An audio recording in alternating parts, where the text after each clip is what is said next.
በዓለም ላይ ቢሊዮን ሰዎች ስለ ብልጽግና፣ ስኬትና መትረፍረፍ ይጸልያሉ።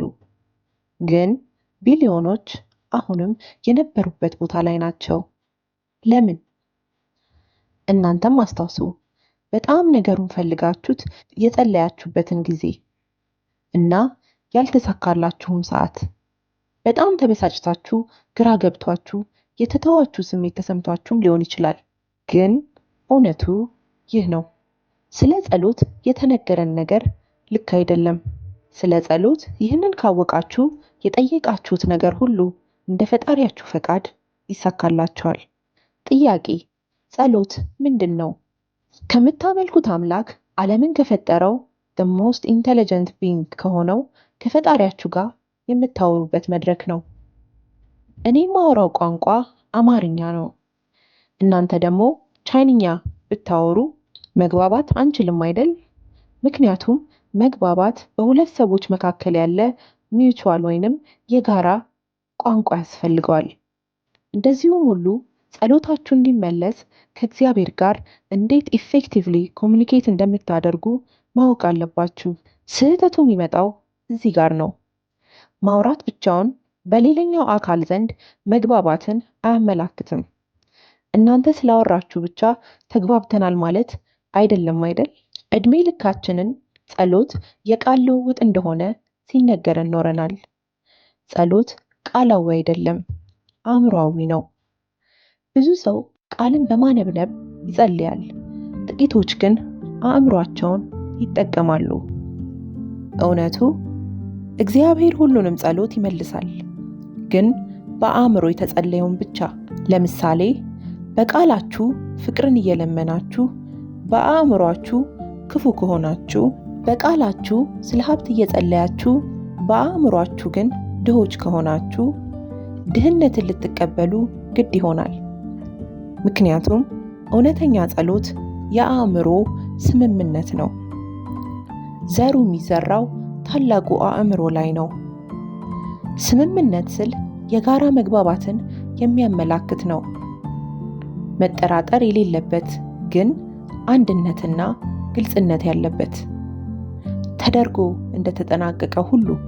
ስለዚህ 3 የመጽሐፍ ቅዱስ ጥቅሶችን እናጣቅሳለን። የማርቆስ ወንጌል ምዕራፍ 11 ቁጥር 24፣ ስለዚህ እላችኋለሁ የጸለያችሁትን የለመናችሁትንም ሁሉ እንዳገኛችሁት እመኑ ይሆንላችኋልም። ጥያቄ፣ ምን ያክሎቻችን ጸሎት ጸልየን እናውቃለን? ሁላችንም አይደል? እሺ፣ ስንቶቻችን ከጸለይን በኋላ ነገሩ እንደተከናወነለት ሰው በደስታ አምላካችንን እያመሰገንን ወደ ቤታችን ተመለስን? አያችሁ፣ የዚህ ቅዱስ መጽሐፍ ሐሳብ እንደተቀበልን አድርጎ ማመንን ለማሳየት ነው። ይህ የማኒፌስቴሽኖች ሁሉ መሰረት ነው። በውስጥ እንዳለው የውጭውም እንደዚያው ነው። በሰብኮንሽስ ማይንዳችሁ ውስጥ ያለው በውጭው ሊፈጸም ግድ ነው። ሁለተኛው ምሳሌ የማቴዎስ ወንጌል ምዕራፍ 6 ከቁጥር 6፣ አንተ ግን ስትጸልይ ወደ እልፍኝህ ግባ፣ መዝጊያህንም ዘግተህ በስውር ላለው አባትህ ጸልይ፣ በስውር የሚያየህ አባትህ በግልጽ ይከፍልሃል። 3 ነገሮችን አስተውሉ። አንደኛ፣ በራችሁን ዝጉ። ይህ አይናችንን ስለመዝጋት ወይንም ስለመክደን ያመላክታል። ምክንያቱም ከ80% በላይ የሚሆነው የውጭው ዓለም መረጃ፣ ትርምስ፣ ዲስትራክሽን ወደ ውስጥ የሚገባው በአይናችን በኩል ነው። አይናችን ሲጨፈን ከ80% የሚበልጠው የዓለም መረጃ ወደ ውስጥ መግባቱን ያቆማል። አይናችን ሲጨፈን ከሚጨበጠው ዓለም ጋር ያለን ግንኙነት በ80% ይቀንሳል።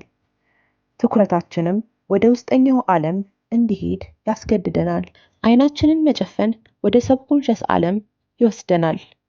ፈጣሪ ከሰጠን እስትንፋስ ጋርም ያገናኘናል። በራችሁን ዝጉ ማለት ይህ ነው። ሁለተኛ፣ በስውር ላለ አባታችሁ ጸልዩ። በስውር የሚለው የሚያመለክተው አእምሮ የሚለውን ነው። ብቸኛው ፈጣሪ የሚገኝበት ቦታ። የመጨረሻው ቃል በስውር የሚያየ አባትህ በግልጽ ይከፍልሃል። አምላካችን በስውር ቦታ ያለውን ማለትም በአእምሯችን ያለውን ያያል፣ ይመረምራል። ይህንንም በግልጥ ያሳየናል። ማኒፌስት የምታደርጉት በአእምሯችሁ ውስጥ የነበረውን ነው። ሶስተኛው የመጽሐፍ ቅዱስ ጥቅስ የማቴዎስ ወንጌል ምዕራፍ 6 ቁጥር 7 አሕዛብም በመናገራቸው ብዛት እንዲሰሙ ይመስላቸዋልና እናንተም ስትጸልዩ በከንቱ አትድገሙ። ይህንን ቃል አይታችሁታል? በከንቱ አትድገሙ። ስንት ጊዜ አንድን ነገር ደጋግማችሁ ጸልያችኋል? ስንት ጊዜስ አፍርሜሽን ተጠቅማችኋል? ይህ ማኒፌስቴሽን የሚሰራበት መንገድ አይደለም። ጸሎት የድምፅ ልውውጥ አይደለም ብዬ ነበር አይደል? ጸሎት የድምፅ ልውውጥ አይደለም ብዬ ነበር አይደል? ቃሉን እዩት። የቃላት ድግግሞሽ። ያልተረዳነው እውነት አለ።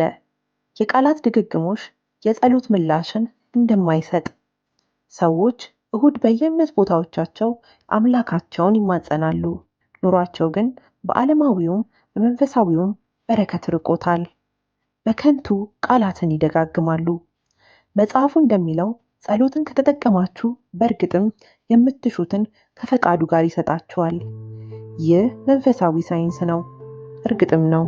ስለዚህ ስትጸልዩ ስሜት ጨምሩበት። ስሜቱም የምስጋናና የመቀበል ይሁን። እንደተደረገላችሁ አምናችሁ የምታቀርቡት ንጹህ ምስጋና። ይህም በስሜት የተሞላ ይሁን። የምስጋና ስሜት። አስተውሉ፣ ቃል ብቻ አይደለም። የምስጋና ስሜት ጥልቅ የሆነ ስሜት